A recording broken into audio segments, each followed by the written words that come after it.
Okay, we good? Awesome. Okay, so in terms of like looking at the comparison between homeschool and traditional school, I think the two main areas that you need to look at, and this is going to be the two prongs of my case here, is you have like firstly you have like the educational outcomes, and of which there are heaps. So I'm not going to get too far into that until I actually get into the analysis of it. And the same goes for um, the benefits or that homeschooling has on the children themselves.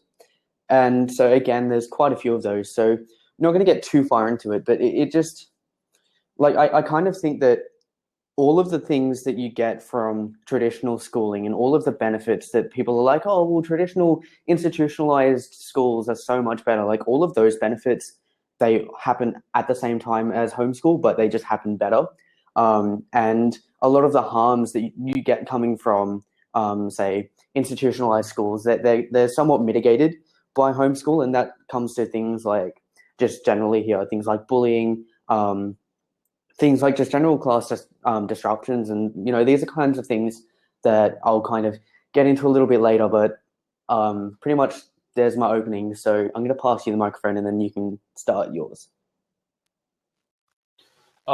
Basically, I want to talk when I'm talking about traditional versus homeschool. For me, the first idea that comes to mind is the idea that homeschool, you're at home, you're by yourself. It's the social interaction aspect. That's one thing I really want to focus on. Another thing I really want to focus on in terms of why traditional schooling is better than homeschooling is because that everything that a traditional school does for you, be it the extracurriculars, be it what's going on in school, be it what's going on between interaction between peers. One thing you mentioned in your opening is that homeschool mitigates harms. I would like to hear, obviously, what those harms are more in depth. But for me, just to answer that really quickly, is that you need those harms as an individual. You need to learn how to deal with bullies. That's another thing that I really want to talk about that I will get into. A child, a teen needs to learn how to deal with bullies, needs to learn how to deal with people that are not on his side, because you won't always have somebody there for you. You won't always have somebody that can uh, stick up for you, and you need to understand how to deal with that right away. You're not always going to have your parents there to take care of you, to coddle you, to hold you, to be there for you when you need them. I'll pass you the mic right now. I'm curious to hear where you're going to go with this. Your turn.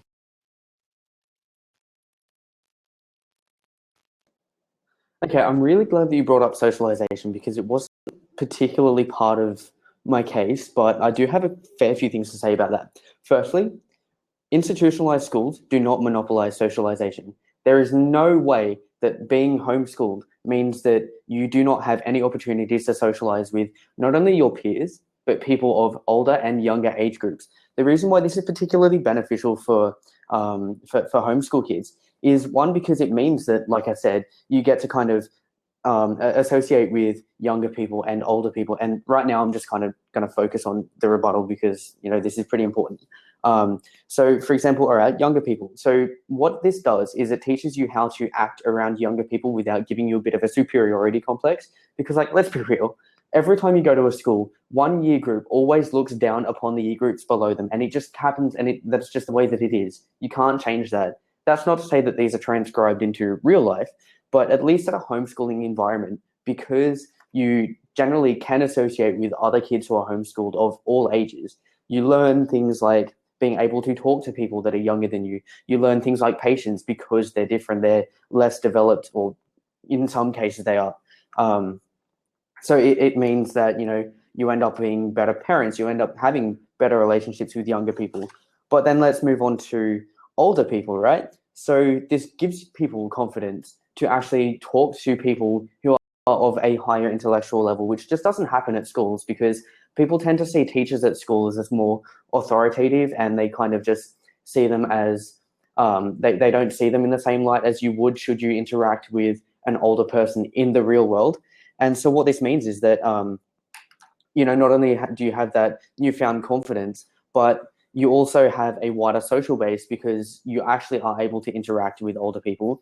And you actually get that real world experience because you're not going to be able to have those interactions outside of a traditional schooling environment. But not only that, it also means that you I had something else here. It just yeah, okay, I'm going to pass it back to you to see what you've got to say about that. Very quickly, I wanted to touch on uh, really as an answer to everything you really just said. Everything you just said, you can really learn it in a traditional school. You can learn how to talk to younger people. You can learn how to talk to older people. You can learn how to make friends. You can learn how to be part of a real world. You can one thing that I just wrote down is you want to talk to younger people.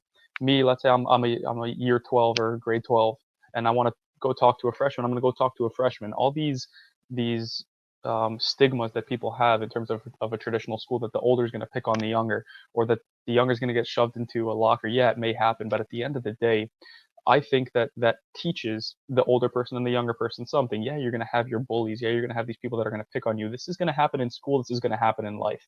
The younger kid that's getting thrown in the locker is going to learn how to stick up for himself and how to fend for himself. I'm not talking about violence, because a lot of times things go there, and that's something potentially that you could bring up on your side later on. The whole idea of the violence in this, that people getting picked on, people getting bullied, and you have all these school shootings, etc. But that's not where I'm going to. I'm talking about the whole standing up for yourself.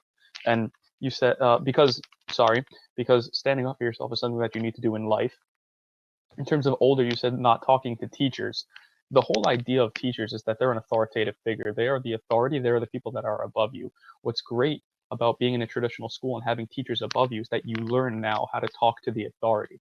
You learn how to be that person that will grow a large set of balls and walk over to the teacher and say, hey man, I need help with this or I need help with that. You're learning how to talk to older people. You're learning how to deal with authority and how to talk to authority.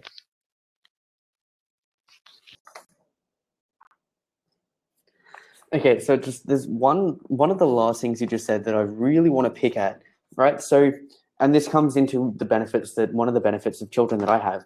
So, it's actually really hard for a lot of students to walk up to their teachers and ask for help. It's really hard for them to just ask for help in general. The reason being is because, like, not gonna lie, kids are pretty vicious. And like I get that you need to learn how to defend yourself and learn how to stand up for yourself. And like I totally agree with that. But when you look at everything else, because we're not just looking at one aspect of the school, right?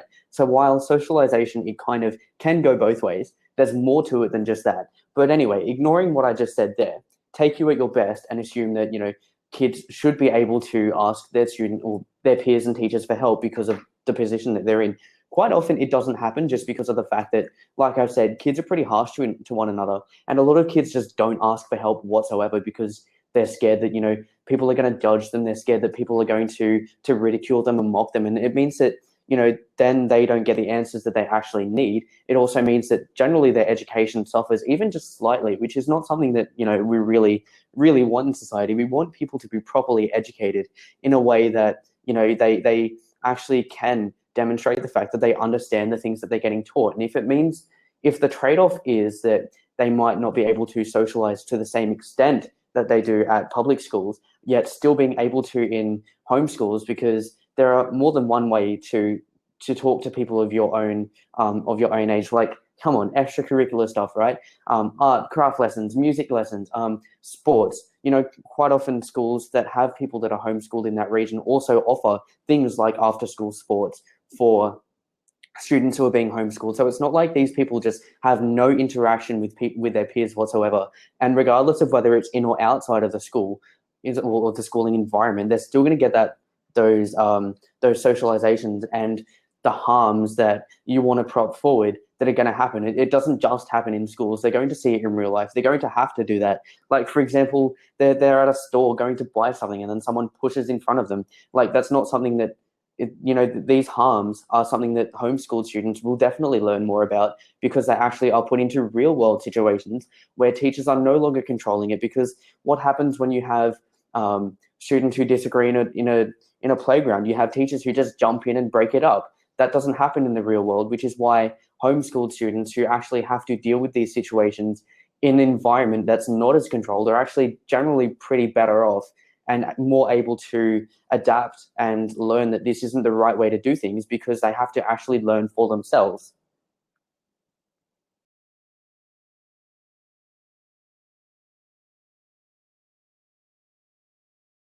You said the words really hard. Really hard to me is a challenge. When I see really hard as, I've been through traditional schooling my entire life, between my military service, between my captaincy of my NCAA baseball team. Really hard is a challenge. Really hard means that I look at it and I say, wow, I can't just sit back and have it happen. Really hard for me means, okay, I might have to sweat a couple extra drops. Really hard for me means I might need to bust my butt in order to get the results that I want to get to. But really hard is not hook, line, and sinker. It's not the end. It's not an end. Really hard is just like life. Life is hard. But for us, what is really hard? Really hard just means let's push harder and let's go further and let's get better. My motto in life is be better. And that is something that we can look at for really hard. Let's be better. Kids in traditional schools, if all this is really hard for them because they're an underclassman, because they're getting picked on, because they have bullies, let them be better. And what happens when you be better? You rise to the top. You become a CEO of a company. You become a CFO of a company. It doesn't matter what it is, but the more that you push yourself, it's the same idea in building muscle. The more that you rip the muscle and build and work, the more it's going to come back together tighter and stronger and bigger. That's the idea here. That's the idea of dealing with a bully, of dealing with a strict teacher, of dealing with a principal that's on your butt all day and night. Another thing I wanted to talk about is the whole idea of a vaccine. And I think that's something that we could talk about here. What is a vaccine? A vaccine is something that protects you against something else, against a harmful disease, etc.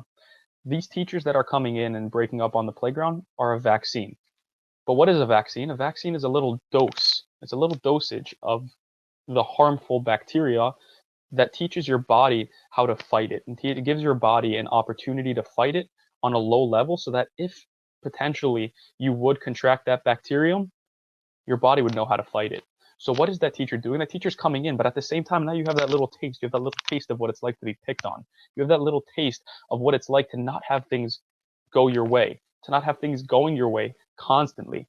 And now that you have that vaccine, now that you have that ability to push forward and go forth stronger and wiser, now you're able to do something with your life. Yeah, you may not have a teacher step in, but at the same time, later on in life, if something goes wrong, somebody starts beating you up, you got the cops to step in.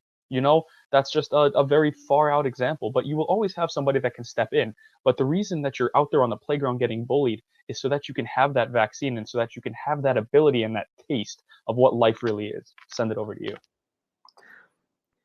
Okay, so again, we're getting caught too much up in the one thing. Like, I totally understand that, these harms are necessary, but like I said in my first response to this, socialization is not monopolized by schools. It's not like by not going to a public school, you're never going to experience bullying. It's not like by not going to an institutionalized school that you're never going to experience someone treating you unfairly, especially when you do the extracurricular things that other students can do. But anyway, moving on, because considering that this debate is more, is very broad and there's more than just socialization and bullying harms that need to go through.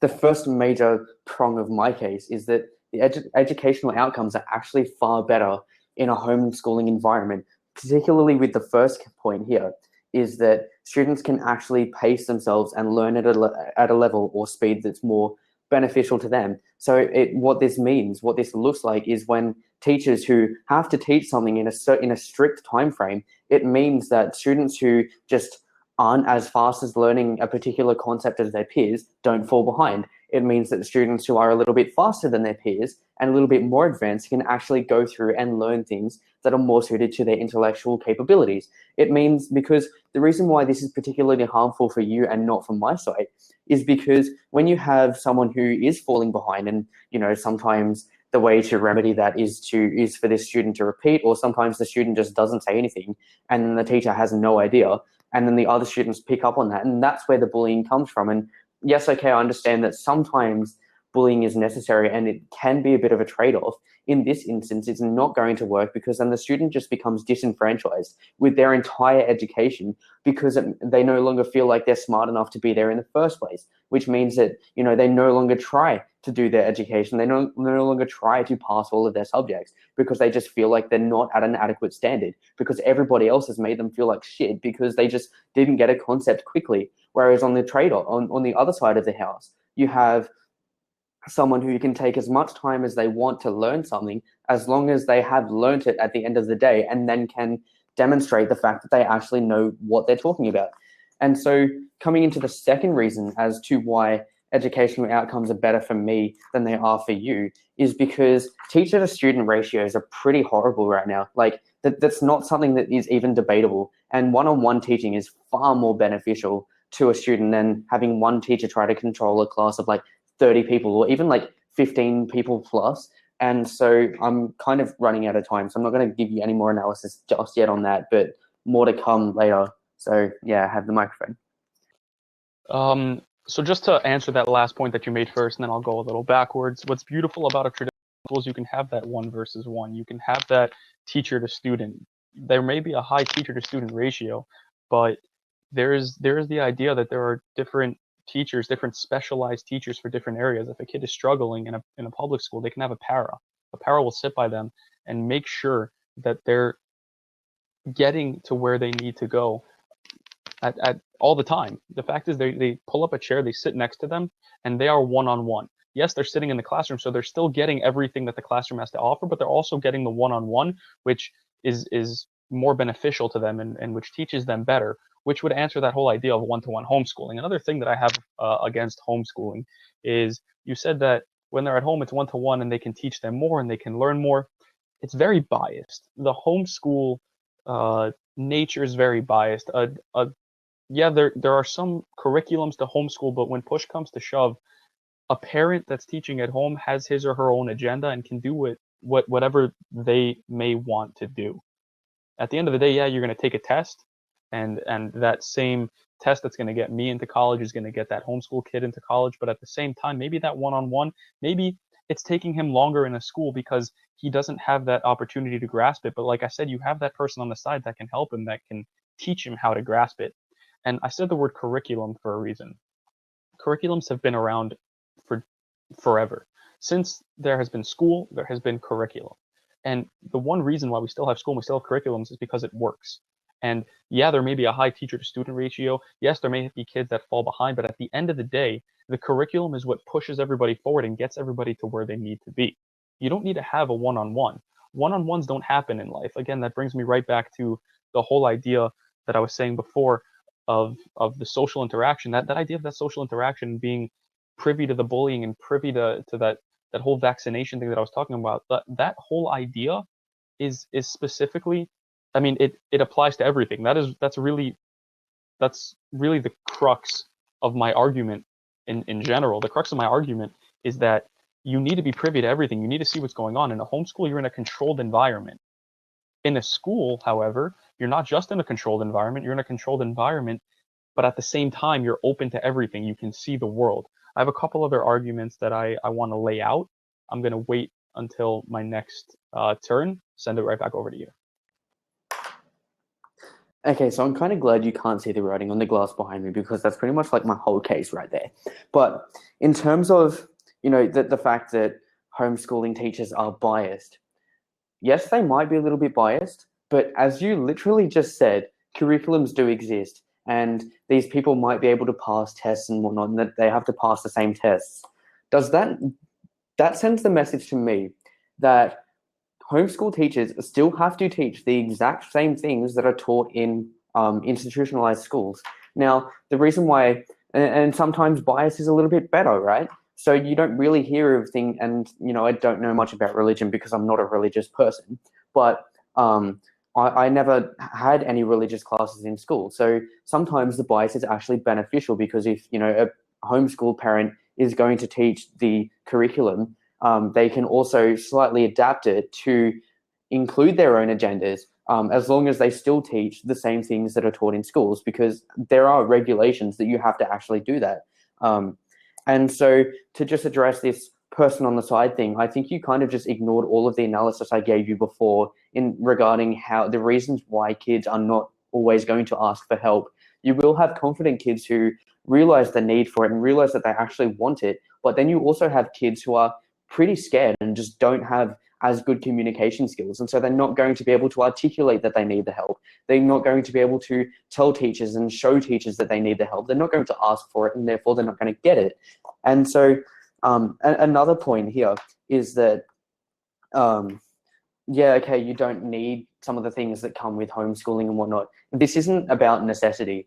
This debate is about what's more beneficial. And, the fact that homeschooling is a controlled environment is somewhat true. But as soon as you step out of that homeschool environment and step into the real world, because, it's not like homeschooled kids are stuck in the house all day. And, okay, some parents will be, but generally the idea of homeschooling is that they are actually free to go out and experience the real world.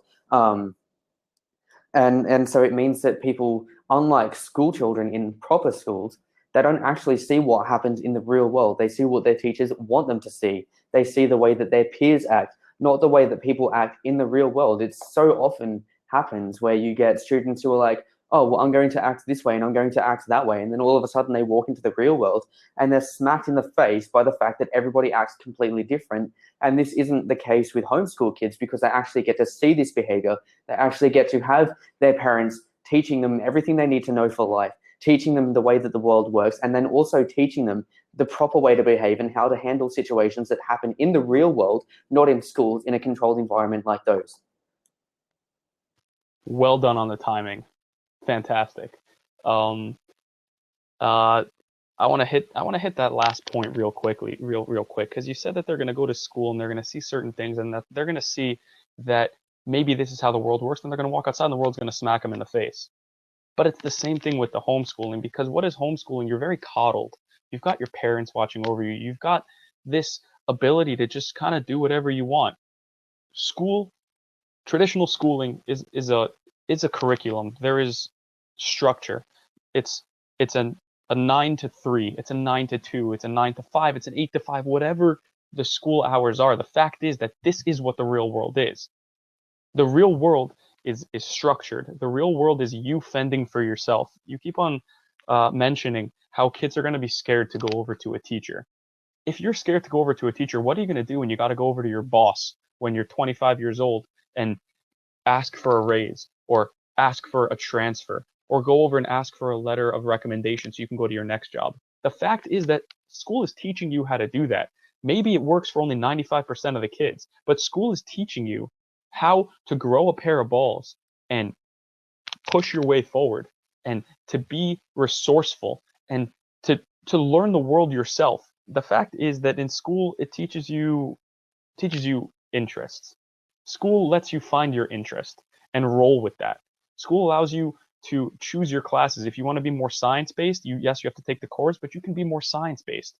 When you're home, maybe your curriculum is just a straight curriculum, but when you're in school, if you want to go to that science lab for an extra half an hour and become the next Bill Nye the Science Guy, you can go do that.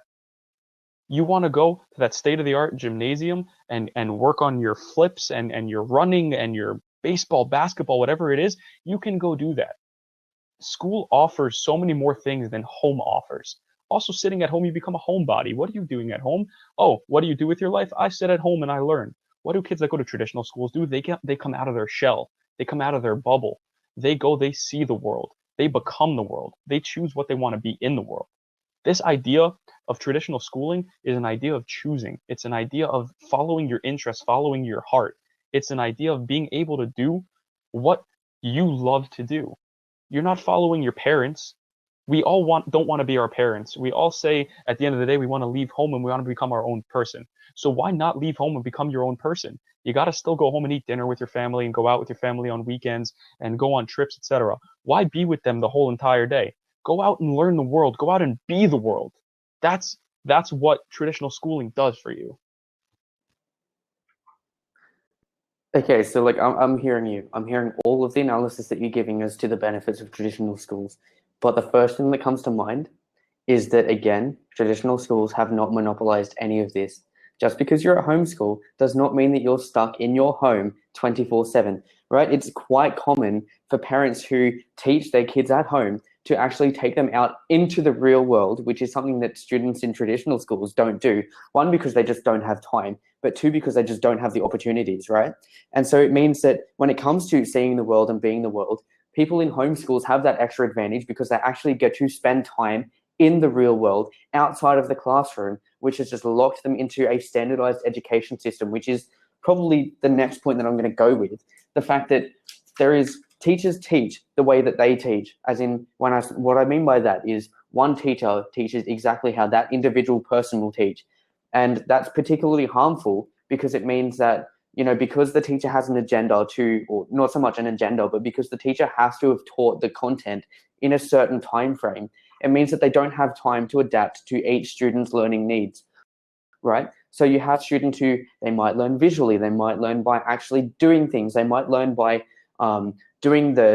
writing essay after essay. You just have so many different styles of learning that just aren't catered to in a traditional school, because teachers having a high teacher ratio means that they're not able to focus on certain students. They just focus on whatever the majority is, and then anyone outside of that becomes disenfranchised with their education, which means that they're very unlikely to go on to become a CEO of a company. They're very unlikely to become as successful in the real world as those students who have been catered to properly by their teachers, because it's really hard for someone to understand an entire new concept if they don't have someone explaining it to them in a way that they actually understand.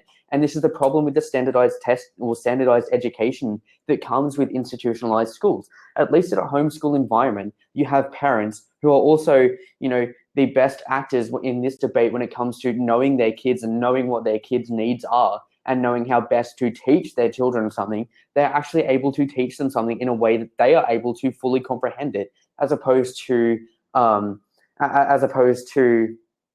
being in a school where all of a sudden the teacher's just literally teaching them. And like, I draw you to an example where one of my old teachers literally just wrote note after note after note after note after note on the whiteboard. And then the only way that we had to learn it was to copy it, and that was it.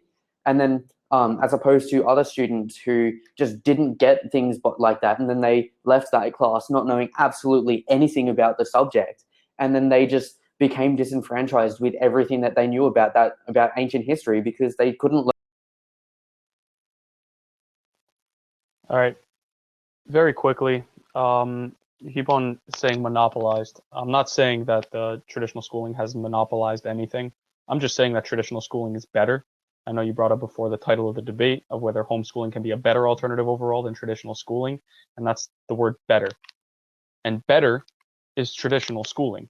Potentially, homeschooling could be an alternative. Absolutely could be an alternative. There are many alternatives in life. We have alternative forms of energy. We have alternative forms of war. We have alternative forms of water and food, etc., but better. The key word there is better. And as of right now, traditional schooling is better and always will be better because of what it produces and what it does, and because it's so tried and proven. And it's been through everything, and yet it's still here. The reason that majority of students in the world are in traditional schools is because it works. You can't beat the majority. That's how things work. Unless, of course, you have your whole, we have in America the whole idea of getting 280 votes and people on the side, and you don't go by majority, but we're not talking about that. Here we're talking about real majority. Majority rules. This is how things should work. Number one. Number two, adapt. That was another word that you said. What happens when the teacher writes things on the boards and people don't understand what's going on? They adapt, they cope, they learn. Life isn't going to always be easy. It's not always handed to you on a silver platter. That's what makes life beautiful. The fact that we have to grow, we have to become strong. You can't just walk into a weight room, drink a protein shake or two and go, okay, now I'm going to be a bodybuilder. You have to work. But what happens in a month when your body is now used to those workouts? You now have to adapt. You now have to change. What happens when you're sitting in a classroom and you don't like what the teacher is teaching or like how the teacher is teaching? You now adapt. What happens if you're good at math, but the teacher wants you to do an essay? You now learn how to write an essay. It's not going to be catered to you.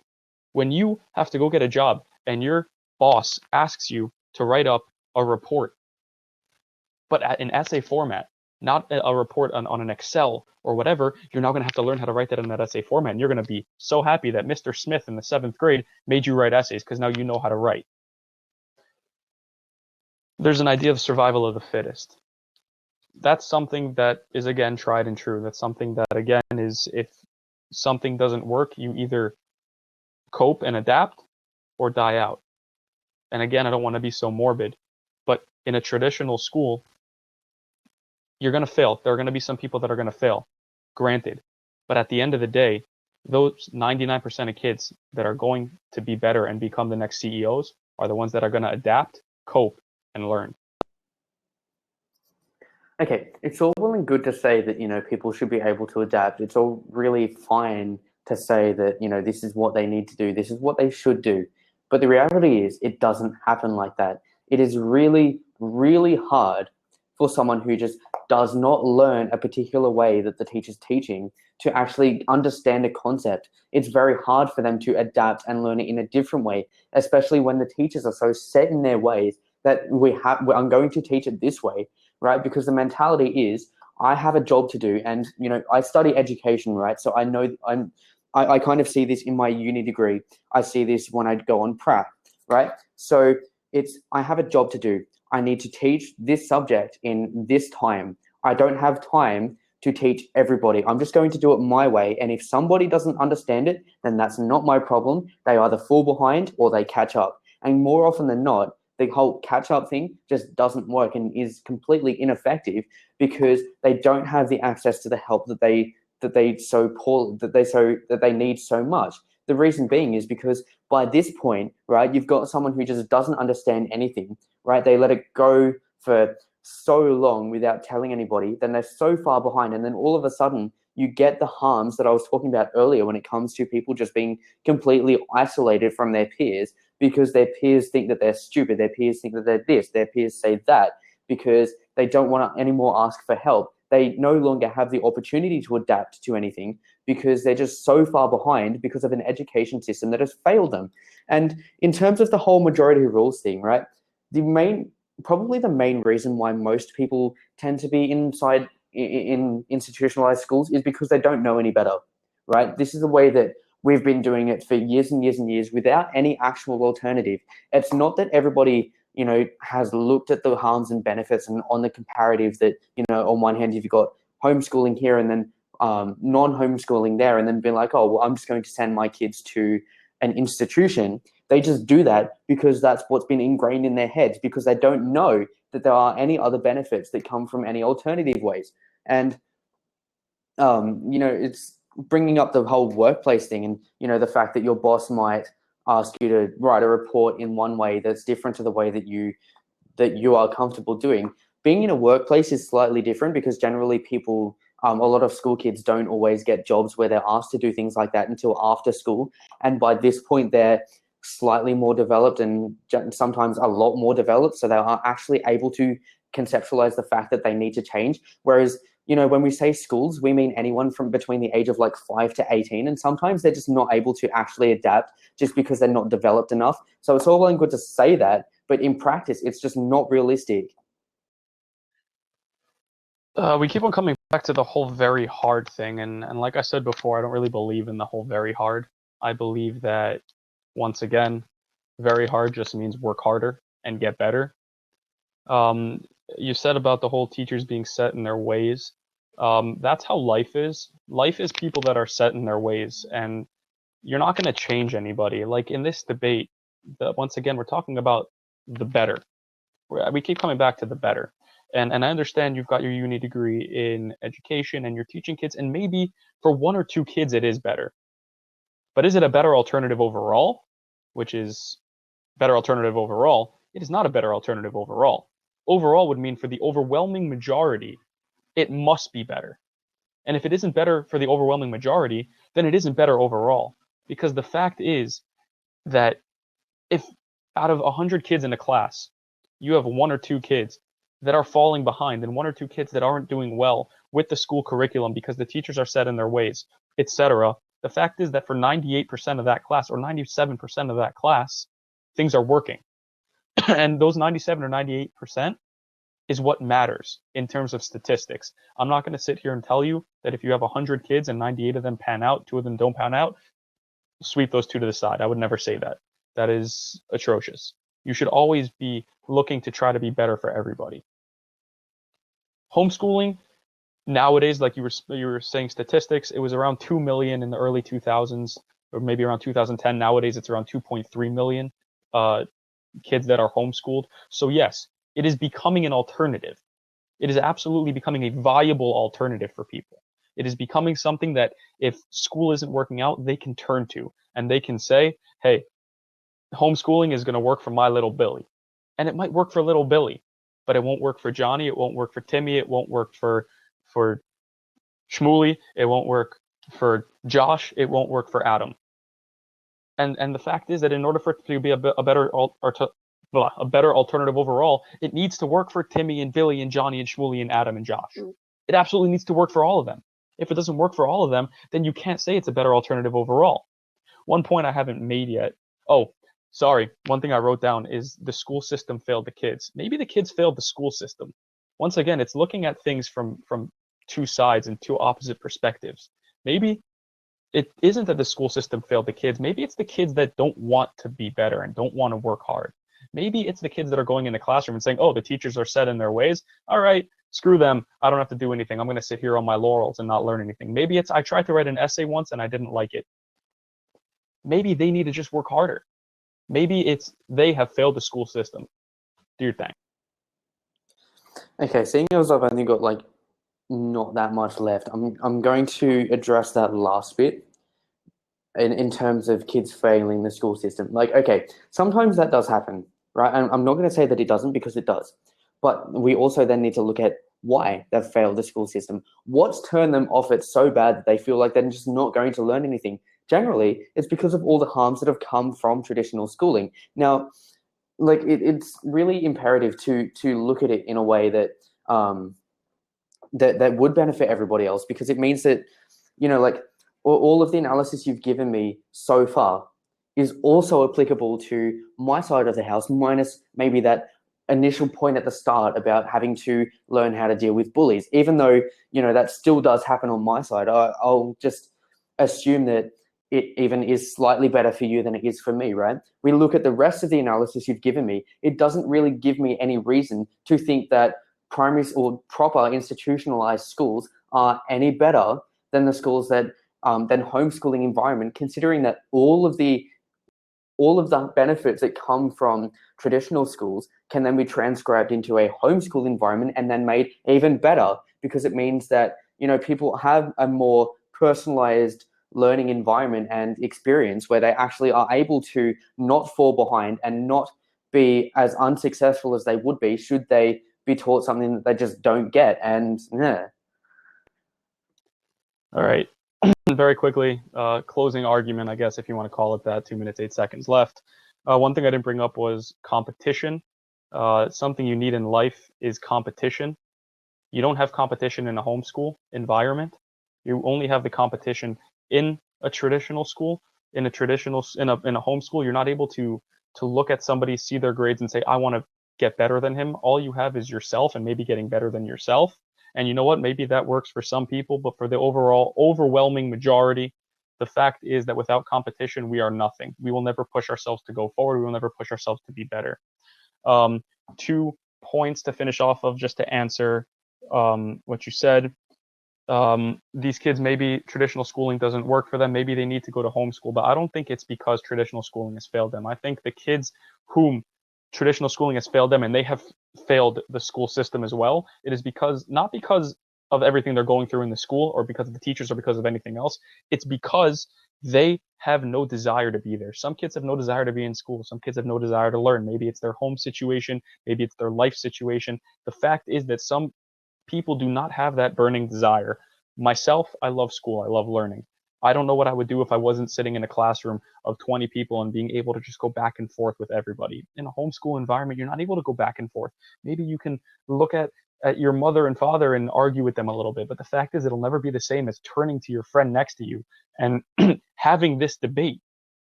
This debate is what drives traditional schooling. It's the fact that you can sit in a classroom with 30 to 40 other people and have this debate and have the debate with the teacher. And if you don't like what the teacher's doing, call out the teacher. And if the teacher doesn't like what you're doing, they call you back out and you can go back and forth. And what that does is it strengthens you and makes you into a better person, into a better lifelong person. At the end of the day, just to sum it all up, maybe a lot of these arguments can go for both. But in order for it to be a better alternative overall, homeschooling would have to come out on top. And the fact is that traditional schooling just comes out on top for whatever reason.